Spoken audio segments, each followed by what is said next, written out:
সত্য ইউনূসের সবচেয়ে বড় শত্রু, কারণ he is a pathological liar. Doctor ইউনূসের আপনি শত্রু, কিন্তু আমার দেশ কেন আপনাকে টার্গেট করেছে?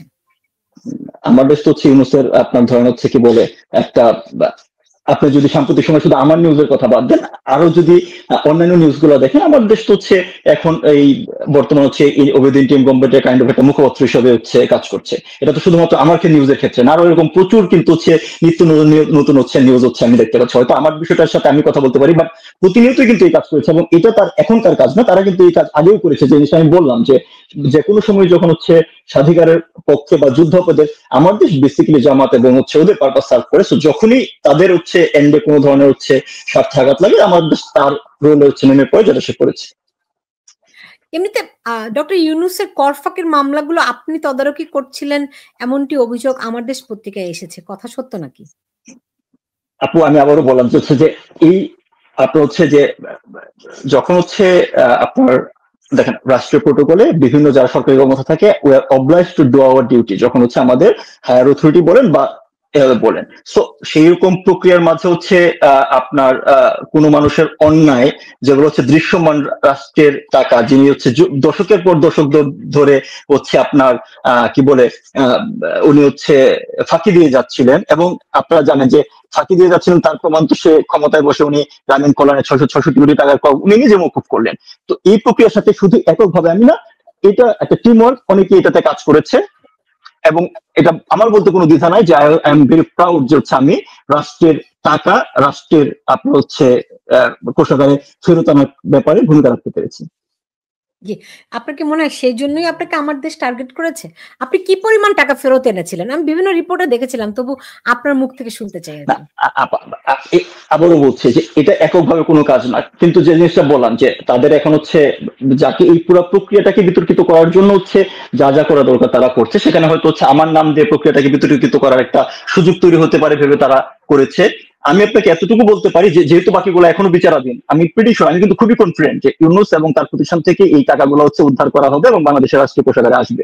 So whatever the founding, at least ধরেন হচ্ছে 228 কোটি টাকার মতো হচ্ছে কিন্তু 2023 জুন মাস থেকে 2024 মে মাস পর্যন্ত 228 কোটি টাকা হচ্ছে সরকার না রাষ্ট্র কর রাষ্ট্রকে দেওয়া হয়, রাষ্ট্র কর আদায় হয়েছে, এবং আরো 1200 কোটি টাকা হচ্ছে ট্যাক্স কেস চলমান ছিল, যেগুলো হচ্ছে আইনি ভাবে আমারও বলছি আইনি ভাবে সুরাহা হলে সেটা রাষ্ট্রের কোষাগারে আসতো, যেটা আপনি জানেন যে 666 কোটি টাকা ইতিমধ্যে বাদ দেওয়া হয়েছে, এবং বাকিগুলাও কিন্তু এই বাতিলের প্রক্রিয়ায় রয়েছে বলে আমি শুনতে পেয়েছি।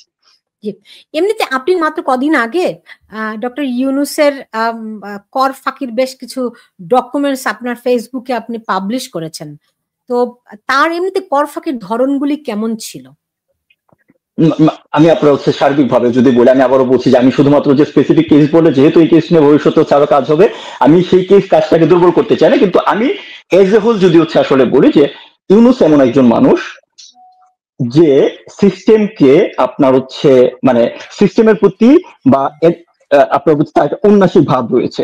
আমি নোবেল লরিয়েট, আমি যা ইচ্ছা তা করতে পারি, that is the whole summary of like আপনার হচ্ছে তার প্রেক্ষাপট। এটা শুধুমাত্র কিন্তু হচ্ছে কর ফাঁকির ক্ষেত্রে না, তার যতগুলো প্রতিষ্ঠান তৈরি করেছে এবং প্রতিষ্ঠান তৈরি থেকে শুরু করে প্রতিটা বিষয়ের ক্ষেত্রেই আপনার হচ্ছে আইনকে বৃদ্ধাঙ্গুলি দেখানোর একটা হচ্ছে টেন্ডেন্সি, একটা বিষয় তার মানে সকল অ্যাক্টিভিটির মাঝে হচ্ছে রয়েছে। যেমন খুব সিম্পল ব্যাপার, নরমালি যে জিনিসটা হয় এটা আপনার হচ্ছে এই প্র্যাকটিসটা আপনি জানেন যে হচ্ছে কর ফাঁকিকে সারা দুনিয়াতেই হচ্ছে খুব বাজেভাবে হচ্ছে দেখা হয়। হ্যাঁ, এটা দেখা হয়। তো বেসিক্যালি হচ্ছে যে জিনিসটা হতো যে তার ব্যক্তিগত হোক বা তার বিভিন্ন প্রতিষ্ঠানের ক্ষেত্রে হোক, আপনার যে ন্যায্য কর দেওয়ার কথা সেটা না দেওয়া হলে নর্মালি কি প্রক্রিয়া হয়, রাষ্ট্রের তরফ থেকে যারা হচ্ছে কর আপনার দপ্তর যারা আছে রাজস্ব বোর্ড থেকে শুরু করে তারা এটা আদায়ের প্রক্রিয়া শুরু করে। এরকম প্রক্রিয়া শুরু হলে উনি হচ্ছে আপনার হচ্ছে আদালতে একের পর এক রিট দায়ের করে সেই জিনিসগুলোকে হচ্ছে আপনার লম্বা সময় হচ্ছে আপনার দীর্ঘায়িত করতো। আমি উদাহরণস্বরূপ একটা বলি, যে জিনিসটা অলরেডি যেহেতু হচ্ছে সেটেল হয়ে গিয়েছে, সেটা জিনিসটা বলি যে দেখেন তার ব্যক্তিগত উনি যখন হচ্ছে আপনার 2011 সালে এসে হচ্ছে উনি একটা ট্রাস্ট গঠন করলেন, তিনটা ট্রাস্ট গঠন করে উনি তার ব্যক্তিগত যে আপনার হচ্ছে অর্থ সম্পদ ছিল, তার ব্যক্তিগত অর্থ সম্পদ ট্রাস্টকে হচ্ছে আপনি হস্তান্তর করলেন। তো এই ক্ষেত্রে হচ্ছে আপনি যখন হচ্ছে এই ধরনের হচ্ছে দান করবেন, সেক্ষেত্রে একটা দান কর দিতে হয় যেটা হচ্ছে 15%। খুবই স্ট্রেট ফরওয়ার্ড রুট, মানে এটাতে কোনো হচ্ছে একটা এমবিগিটিও নাই, এটা স্ট্যান্ডার্ড প্র্যাকটিস। তো উনি এই কর দিবেন না, তো কর না দিয়ে হচ্ছে কেন কর দিতে হবে, ট্রাস্ট তো আমার নামে, ট্রাস্ট, এরকম বিভিন্ন অভিযোগ। আপনি জানেন যে যখন আপনি হচ্ছে এই আইনি প্রক্রিয়াটা গেলে কি হচ্ছে, এই সরাসরি হচ্ছে কর দপ্তর থেকে হচ্ছে আপনার আইনি মামলা প্রক্রিয়াতে নিয়ে যাবেন, এই প্রক্রিয়াটাকে চাইলে আপনার লম্বা সময় দীর্ঘায়িত করতে পারবেন। তো আমি আর দীর্ঘায়িত করলাম না, যে ট্যাক্স তার 2013 সালে দেওয়ার কথা ছিল সেই ট্যাক্সটি কিন্তু উনি এসে, সংখ্যাটা হচ্ছে 12 কোটি টাকার মতো, সেই ট্যাক্সটাই উনি এসে দিলেন হচ্ছে 2023 সালের হচ্ছে আপনার মে মাসে। অর্থাৎ ট্যাক্স কিন্তু উনি দিলেন, অর্থাৎ রাজস্ব বোর্ডে যে নিয়মতান্ত্রিক ট্যাক্স, বেশিও না কমও না, যে নিয়মতান্ত্রিক ট্যাক্স দেওয়ার কথা সেই ট্যাক্সটাই উনি দিলেন। সে তিনি জানতেন, তার উকিলরা জানতো যে আসলে এই ট্যাক্সটা তাকে দিতে হবে, কারণ খুবই স্ট্রেট ফরওয়ার্ড রুল, আপনি কোথাও দান করবেন তার 50% আপনাকে ট্যাক্স দিতে হবে, এটাতে কোনো অ্যাম্বিগুইটি নাই। কিন্তু একের পর এক রিট করে এই জিনিসটাকে দীর্ঘায়িত করা হলো হচ্ছে আপনার 12 বছর। তো আমি আপনাকে জাস্ট সিম্পল একটা কথা বলে দেখেন, 2011 সালে হচ্ছে অর্থের মান, বা 13 সালের যে অর্থের মান ছিল 2023 সালে কি একই রকম? 2013 সালে উনি যে অর্থ আপনার 12 কোটি টাকা দিয়েছে, তখন যদি 2013 সালে ওই 12 কোটি টাকা উনি প্যারালাল একটা অ্যাকাউন্ট করে ব্যাংকে রেখে দেয়, ঠিক আছে, 2023 সালে কিন্তু হচ্ছে ওই 12 কোটি টাকা বেরিয়ে হচ্ছে আপনার দ্বিগুণ হয়ে 25 কোটি পার হবে। তো তখন এসে উনি রাষ্ট্রকে তার 12 কোটি ফেরত দিলেন, আলটিমেটলি তার পক্ষ থেকে কিছু দিতে হলো না। তো বটম লাইন হচ্ছে যে আইন, আদালত, সিস্টেম, দেশের আপনি জানেন সাম্প্রতিক সময়ের কথাবার্তা দেখে ক্লিয়ার, দেশের সংবিধান, ইতিহাস, ঐতিহ্য, এগুলোর বিষয়ে উনি হচ্ছে তার উন্নাসিক মনোভাব আছে, আমি মানবো না, কি হয় দেখবো, এই ধরনের একটা টেন্ডেন্সি আছে, এবং তার সকল কাজই আপনি হচ্ছে এই একই ধরনের ধারা হচ্ছে প্রতিনিয়ত দেখতে পাবেন। Very interesting. মানে আপনি টাকাটা ব্যাংকে রেখে দিলেন, ধরেন সঞ্চয়পত্রই করলেন কিংবা অন্য একটা ডিপোজিট করলেন, একদিকে তো ইনফ্লেশন তো আছেই, 2% মিনিমাম ইনফ্লেশন, আর অন্যদিকে আপনি ব্যাংকে ফিক্সড ডিপোজিট করেন, হোয়াট এভার করেন, একটা পার্সেন্টেজ পাচ্ছেন, তো 12 বছরে ইটস ইকুয়াল হয়ে যাবে, রাইট? সো তার পকেট থেকে আর টাকা দিতে হবে না। Very interesting. আপনি দেখেন, খেয়াল করে যে ইউনিক, হ্যাঁ ভেরি ইউনিক। আপনি দেখেন, এখন আপনি দেখেন যে আমাদের সকল মানুষজন যদি হচ্ছে, সকল ব্যবসায়ী আছে বা সবাই, আপনি জানেন যে দেশের সার্বিক উন্নয়ন কর্মকাণ্ডের একটা বড় অংশই কিন্তু হচ্ছে মানুষের কর দেওয়া, সেটা শুধু বাংলাদেশে না, সারা দুনিয়াতে হচ্ছে এটা খুবই স্ট্যান্ডার্ড প্র্যাকটিস। এই কারণে হচ্ছে ট্যাক্স ফ্রডদের সারা দুনিয়াতে খুবই ঘৃণার চোখে দেখা হয়। আপনার যদি হচ্ছে মার্ডার বলেন, তারপরের ক্রাইটেরিয়াতেই যদি কোনো অপরাধ দেখা হয় সেটা হচ্ছে ট্যাক্স ফ্রড, কারণ হচ্ছে এটাকে শুধুমাত্র হচ্ছে আপনি রাষ্ট্রকে ক্ষতিগ্রস্ত করলেন না, বা কোন একটা ইন্ডিপেন্ডেন্ট মানে আপনার হচ্ছে দপ্তরকে ক্ষতিগ্রস্ত করলেন না, আলটিমেটলি আপনি সাধারণ জনগণকে ক্ষতিগ্রস্ত করলেন। তো এই প্রক্রিয়াটা যদি দেশের সকল ব্যবসায়ীরা করা শুরু করতো, ঠিক আছে, তাহলে তো হচ্ছে আপনার আপনার দেশের হচ্ছে কোন স্ট্রাকচার থাকবে না। এখানে জাস্ট ইন্টারেস্টিং আমি আরেকটা ব্যাপার বলি, খুব আপনার হচ্ছে সিম্পল ব্যাপার, যে উনি আপনি জানেন ওটাও যেহেতু সেটেল কেস, সে কারণে ওটা নিয়ে একটু কথা বলা যেতে পারে, এবং এটা কিন্তু মিডিয়াতে এসেছে, মানুষজন এখন বিষয়টা সামনে আসার কারণে। আমি একটা জিনিস বলে রাখি, যে ধরেন আজ থেকে 1 বছর আগে এই কথাগুলো বললে মানুষজনের মাঝে একটা দৃঢ় ধারণা ছিল যে হয়তো রাজনৈতিক কারণে হোক বা কোনো ধরনের ক্ষোভের বশবর্তী হয়েও কিন্তু সে ব্যাপারে এই ধরনের কথা বলা হচ্ছে।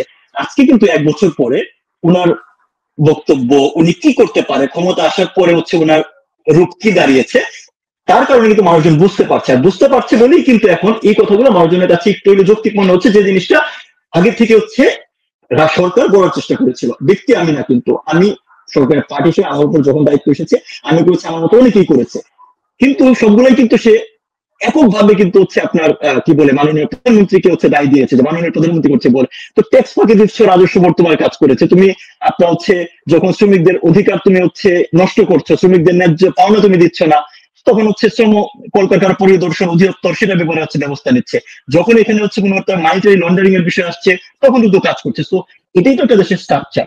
সব জায়গায় যখন যে জায়গায় আইনের ব্যত্যয় ঘটে, সরকার বা রাষ্ট্রের স্টেক হোল্ডার আছে সেখানে দাঁড়িয়ে সেই জিনিসটাকে আপনার হচ্ছে থামানোর জন্য। এখন একটা ব্যক্তি যদি প্রত্যেক জায়গায় গিয়ে সে আইন ভাঙে, তাহলে প্রত্যেক জায়গাতেই তো তাকে থামানো হবে। যে জিনিসটা বলছিলাম যে আপনার শ্রম আদালতে যে রায়ে তার সাজা হয়েছিল এবং সাসপেনশনে, পরবর্তীতে উনি জামিনে গিয়েছেন, এবং পরবর্তীতে উনি আসার সাথে সাথে হচ্ছে আপনার কি বলে উনি এই ইয়াটা বাতিল করেছেন। অভিযোগটা কি ছিল? খুবই সিম্পল অভিযোগ, যে তার প্রতিষ্ঠানে কলকারখানা পরিদর্শন অধিদপ্তর থেকে একাধিকবার ভিজিট করে বেশ কিছু আইনের ব্যত্যয় দেখা হয়েছে, তাকে নোটিশ করা হয়েছে, তার প্রতিষ্ঠানকে নোটিশ করা হয়েছে যে আপনার এই জায়গায় শ্রমিকের অধিকার লঙ্ঘিত হচ্ছে, এই জিনিসগুলো আপনাকে ঠিক করতে হবে। ঠিক না করে আবার যে জিনিসটা বললাম, উনি ওনার মতো করে হচ্ছে একটা ব্যাখ্যা দিচ্ছে। কি অভিযোগ ছিল? যে একটা সিম্পল খুব ইন্টারেস্টিং অভিযোগ, ওনার কোন প্রতিষ্ঠানে কোনো স্থায়ী কর্মচারী নিয়োগ করা হয় না। আপনি এখনো দেখতে পান তার তো প্রতিষ্ঠান ওনার তো হচ্ছে একের পর এক 50টা প্রতিষ্ঠানের নামে হচ্ছে ফ্রাঞ্চাইজি তৈরি করেছেন বিভিন্ন গ্রামীণ নাম দিয়ে। কোন প্রতিষ্ঠানে উনি স্থায়ী কর্মচারী নিয়োগ দেন না। স্থায়ী কর্মচারী নিয়োগ দেন না, তার কারণটা কি? নাম্বার ওয়ান হচ্ছে, আপনি যখন কোনো কর্মচারীকে স্থায়ী করবেন তখন ওই কর্মচারীর ওই কোম্পানির প্রফিট শেয়ারিং এ তার হচ্ছে রাইট এনশিওর হবে। ওই কোম্পানির স্থায়ী কর্মচারী, তারপরে জানি সারা দুনিয়ার লেভেল ওই সেম, পার্মানেন্ট এমপ্লয়ি আর টেম্পোরারি এমপ্লয়ি। পার্মানেন্ট এমপ্লয়ি বেশ কিছু এডেড বেনিফিট পায়, সেটা আপনার হচ্ছে অ্যানুয়াল লিভ থেকে শুরু করে আপনার হচ্ছে তার হচ্ছে মেডিকেল ফেসিলিটি বলেন, তার টার্মিনেশন প্রসেসে হচ্ছে তার কিছু চেঞ্জ আসে যখন আপনি পার্মানেন্ট হবে। উনি তার কোন প্রতিষ্ঠানে হচ্ছে কোন এমপ্লয়িকে পার্মানেন্ট করতো না। তার কারণটা কি? যেন কেউ তার এই প্রতিষ্ঠানগুলোর প্রফিটের শেয়ার পেতে না, বা শেয়ার না পায়। জাস্ট এই কারণে এমন অনেক প্রতিষ্ঠান আছে যারা 2001, 2, 3 সাল থেকে কাজ করছে, স্থায়ী এমপ্লয়ি না, 1 বছর 2 বছর 3 বছর টেনিওরে উনি আপনার হচ্ছে তার প্রতিষ্ঠানগুলোতে এমপ্লয়ীদের চুক্তিভিত্তিক নিয়োগ দেওয়া হয়। অনেক এমপ্লয়ি আছে যারা 20 বছর কাজ করছে বাট তারা স্থায়ী না। What about Lamia Morshed? Owner close inner ফোরামের তো হচ্ছে অন্য জিনিস, তারা তো হচ্ছে আপনাকে তাদেরকে কর্মচারী বলা যাবে না, দে আর দ্য টিম, ঠিক আছে? তারা এই কাজের সহযোগিতা করতে। তো আমি যে জিনিসটা বললাম যে এটা দেখেন, এটা খুব সিম্পল একটা ব্যাপার যে একটা প্রতিষ্ঠানের দেশের শ্রমিক অধিকার কিভাবে নিশ্চিত করা হবে সেটার জন্য হচ্ছে খুব সুস্পষ্ট আইন রয়েছে, বিধিবিধান রয়েছে, এবং কোনোভাবেই কিন্তু বিষয়গুলো এরকম হয় না যে আপনার কোন একটা পাওয়া হয়ে সাথে সাথে ওকে অ্যাকশন নেওয়া হচ্ছে। সেই অ্যাকশন নেওয়ারও কিন্তু হচ্ছে রেসপেক্টিভ দপ্তরের প্রোটোকল রয়েছে যে তাকে নোটিশ করা হয়েছে এই জিনিসগুলো, তারপরেও কিন্তু করা হয় নাই। উল্টা উনি চিঠি দিচ্ছে, কেন করে নাই? কারণ যখনই উনি স্থায়ী এমপ্লয়ি নিয়োগ দিবেন তখন হচ্ছে আপনি খেয়াল করে দেখেন ওনাদের গ্রুপ যারা আছে তাদের একটা বড় অংশ যে এই কথিত সুশীল সমাজ, তারা কিন্তু শ্রমিক অধিকার নিয়ে অনেক কথা বলে, ঠিক আছে? ট্রেড ইউনিয়নের কথা বলে, আপনার তার যে উপদেষ্টা পরিষদে আছে তাদেরকে আমরা কথা বলতে দেখি। তার কোনো প্রতিষ্ঠানে কিন্তু কোনো ট্রেড ইউনিয়ন নাই, ঠিক আছে? ট্রেড ইউনিয়ন দেয় না। কেন ট্রেড ইউনিয়ন নাই? কারণ তার কোনো প্রতিষ্ঠানে স্থায়ী কোনো এমপ্লয়ি নাই। তো স্থায়ী এমপ্লয়ি ছাড়া কেউ ট্রেড ইউনিয়ন করতে পারে না। তো এই জিনিস যে ব্যক্তিটা দৃশ্যমান ভাবে হচ্ছে, যে আমি শুরুতেই বললাম যে আইনের প্রতি তার একটা হচ্ছে অবজ্ঞা আছে, যে আমি নোবেল লরিয়েট, আমি নোবেল বিজয়ী। তো যখন এই বিষয়টা হচ্ছে আদালতে, যখন হচ্ছে শ্রম আদালতে আর্গুমেন্ট হয়েছে, দুঃখজনক হচ্ছে তার উকিলও কিন্তু এই আর্গুমেন্ট করেছে কেন স্থায়ী করা হয় নাই, এই আর্গুমেন্ট বাদ দিয়ে। কারণ এটা কেন বলছি, যে আপনি যদি হচ্ছে তার পোর্টফোলিও যদি পুড়িয়ে না থাকে, এটা কিন্তু কোর্ট হিয়ারিং এ কোন আছে এগুলো পাবলিক ডকুমেন্ট, যে কেউ চাইলে কিন্তু এটা দেখতে পারে। তার উকিলও কিন্তু ডক্টর ইউনুসের উকিলও কিন্তু এই আর্গুমেন্টে করেছে যে আমাদের একজন নোবেল বিজয়ী, ওনার প্রতিষ্ঠানের বিষয়ে কেন এগুলো ধরতে হইলো, কেন মানে তাদের আর্গুমেন্ট ছিল এগুলো কেন ধরতে হলো, রেদার দেন তুমি এগুলো কেন মিটিগেট করো নাই, এটা নিয়ে হচ্ছে আর্গুমেন্ট করে নাই। So that is the thing, যে ভেরি ইন্টারেস্টিং। এগুলি তো আমরা জানতাম না। তবে আমার খুব কিউরিওসিটি হচ্ছে একটা বিষয় জানার জন্য, ওনার সম্পদের পরিমাণ কত? ওনার ভাষ্য মতো ওনার কোনো সম্পদ নাই।